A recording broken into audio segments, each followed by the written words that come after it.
This afternoon, Louisiana State Police arrested 40-year-old Zaikiya Duncan and her boyfriend, 27-year-old Jova Terrell. Their capture followed a day-long Amber Alert that started at their home in Cypress. The Harris County Precinct 5 Constable's office said when investigators showed up at the home, the couple was on the run, along with 5 of their children, all boys ranging in age from 8 to 14.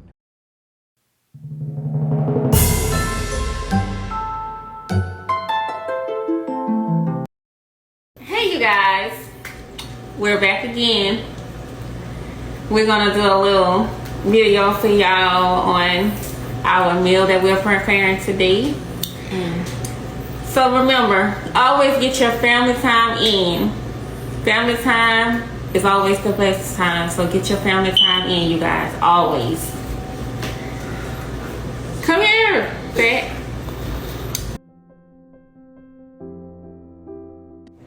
Imagine waking up to people at your doorbell ringing and seeing two beautiful yet malnourished, hurt and scared twins calling out for help. You let them in and they tell you how they are being abused and show you their wrists, which have marks and scars from being handcuffed for an extended period of time. Scared, you ask what happened and they tell you their parents are responsible. But why? What did they do? What would their parents handcuff them for? Okay, welcome back to my channel. We're gonna discuss, I like to talk about moms and try to bring awareness, on mental health, and just see if we could think like where the psyche of the moms, where it was at, and if she was suffering from mental illness. So today we're going to discuss Zaikiya Duncan. If you don't know her, you might probably be wondering who she is. Zaikiya Duncan is a 40-year-old mother of 8 who lived in Cypress, Texas, with her kids and her 27-year-old boyfriend, Jova Terrell. To have and keep 8 kids is not an easy feat, and most who saw the family from the outside assumed the best of Zaikiya Duncan and her family. I mean, if a person has 8 kids, you would assume that they must like having kids, right? I don't know. I think some people just had kids because they just out of control with their sexual. They just need to control themselves and get on some type of contraceptives or something, birth control, something, because that's too many kids. If you can't afford it and if you're emotionally can't deal with it. Well, Zaikiya Duncan, if you've seen her family from the outside, you will assume that they're a very happy family, judging from the videos on TikTok. The dancing, cooking videos, and what have you were simply cute and wholesome. After all, everyone loves to see large families and seeing them happy. Well, this would fade on the 18th of October 2022 in ways not many would ever have thought possible or even imagine. At least not when it came to Zaikiya and her kids. On this fateful Tuesday of October, her twin children, who were 15 years old at the time, escaped their home and started moving from one house to the other, pleading for help. They kept this up until they found someone who was ready to listen and hear them out. This person, who decided to remain anonymous for security reasons, states that when she saw the children and the state they were in, she was both shocked and scared. The twins confided in this new but kind stranger. They told her how they had been handcuffed, beaten, starved, and imprisoned by their own biological mother. Such a story would have been hard and almost impossible to believe, but the kids had the scars to prove that story. Without wasting time, the stranger called the authorities, and the authorities showed up as soon as they could. Once they had been told everything, they issued an Amber Alert for Zaikiya and her boyfriend, Jova. This alert, however, came a little too late, as the couple had realized that the twins had escaped and fled with the 5 other children. The funny thing is, when the police asked they asked the twins to show them where the house was. And I believe they have been staying at the home since maybe August or September. And this happened in October. But the twins could not tell the officers where where they lived because they had been chained up in the laundry room for so long. They had never been allowed to come outside, so they couldn't even tell the police where they lived at 15 years old. So that's really sad. They had been chained and handcuffed in the laundry room of the house the whole time. The laundry room was where they slept, ate, went to the washroom, and basically did their living. It's not logical or humane, but that was their situation. The kids revealed that they ate maybe 3 times a week and drank water from the water pipe, feeding the washing machine. Aside from that, bathing was a luxury they were not privy to. They could only use the dirty water from the mopping bucket. When it came to using the washroom or the bathroom, basically, they peed and defecated on themselves. They even stated that their mother, at one point in time, forced them to eat their own human waste.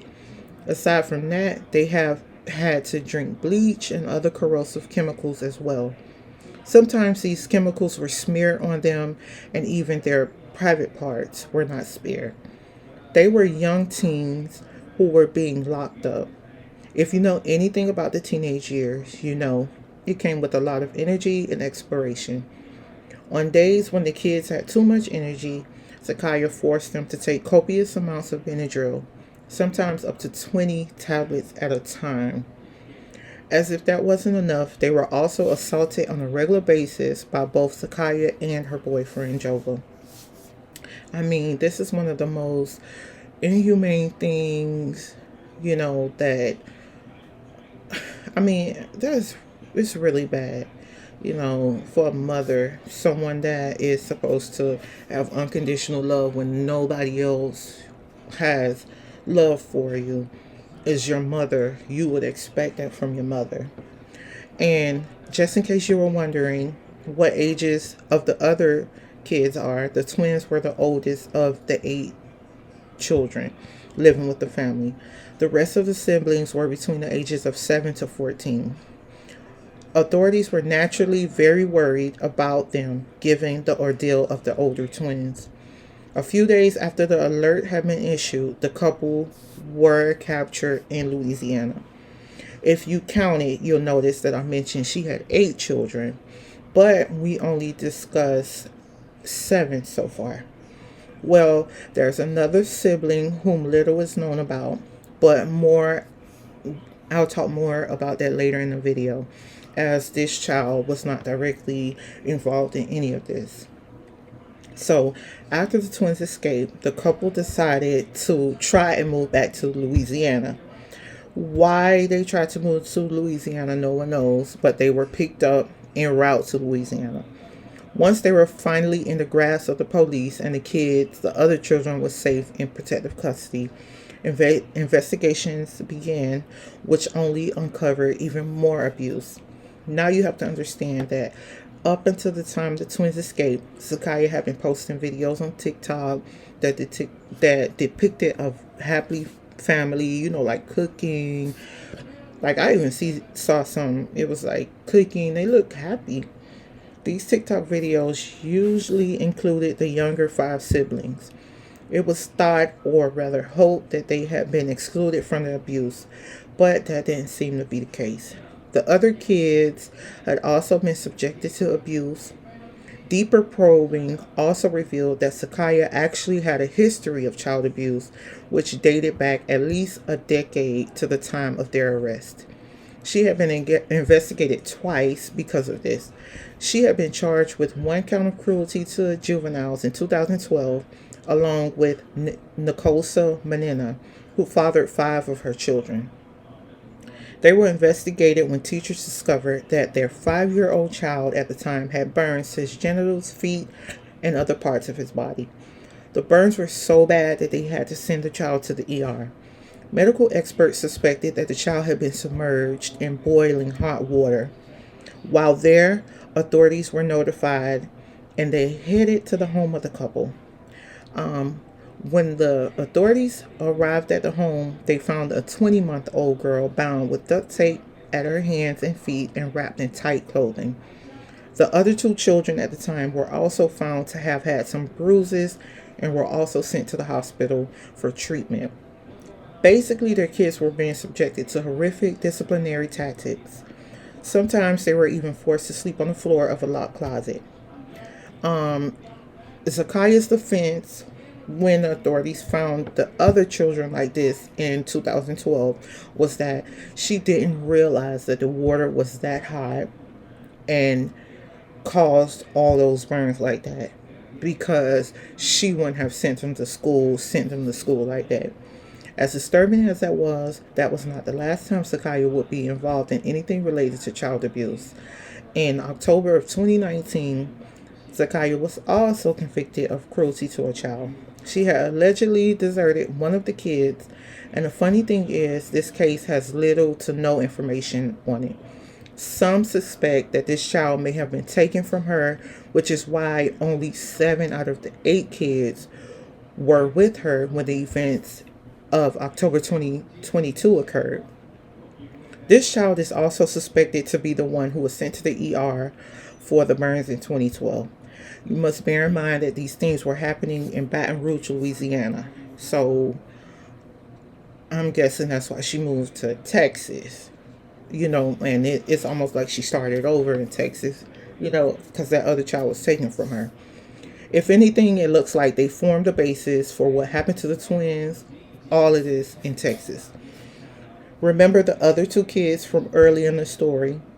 Well, those kids are the twins, and they were initially taken from her, but they were returned to her for whatever reason. Could the events of the past have formed a basis for the way she was treating them, or is there something more sinister at play? Chances are we'll never find out. The couple, they were extradited to Texas, where Zaikiya is being held on. Well, originally her bail was set at $1 million, and then later they increased it to $4.5 million, based on the details that's coming out. She's being held awaiting sentencing, but I think she's in the Harris County jail. Possible charges are 1 count of injury to a child, and another one is a aggravated assault. This is a sad and unfortunate conclusion to a family that appears to be happy and perfect on TikTok, but literally living the opposite in real life. It's really sad, and sometimes I think, when you having children, like, you can't have children like so close together. You have to first of all, you have to give your hormones a chance to get back together, and then you have to give you a chance to get back together, because your hormones are like all out of whack when you have a child. Like, you're happy one minute, you're depressed one minute, just crying, and then you just, like, it's back and forth. And can you imagine having 8 children all under the age of, like, back to back, a year apart? Sometimes even I've seen people with like, it's like 9-10 months in between each child. Like, to me, that's too much. And then just having 8 children is really hard financially. But even if you have the money financially, it's really hard emotionally, because children is not, even if you have the money, you have to be there. And it's really hard, to have so many children. It's just not something that, I think it just takes time. You need to wait and have your children, at an appropriate time period. Don't try to have them so close together, because you have to get yourself right in order to, be able to care for your children the right way. So I don't know if she has a history of mental illness. That didn't come out. I don't know if she suffered. I mean, they were 14 and 15, so I don't know how long postpartum lasts. But you guys just let me know what you think, because she did have 8 children total. One was taken. And then another thing about child protective services, it seems like they take children from families that are deserving and they send children back to families that are not deserving, because it's no way she should have got her children back after you found that they were submerged in hot water. And it's just, she had a history of child abuse. I've seen CPS take children from families that didn't really deserve it. And, they ended up in a foster care system, all types of abuse happening to them being in foster care. And then you give a woman back children that clearly she had abused. So just leave your thoughts, subscribe to the channel, and just let me know what you guys think. And we'll talk about another story next week. But just let me know your thoughts on Zaikiya Duncan and what you think it was that happened in this story. And I'm glad her children are okay, and they didn't die or pass away from the abuse. They were smart enough to, when they saw it was, they can get away and get some help, they did. So let me know. Don't forget to subscribe to my channel. Thank you.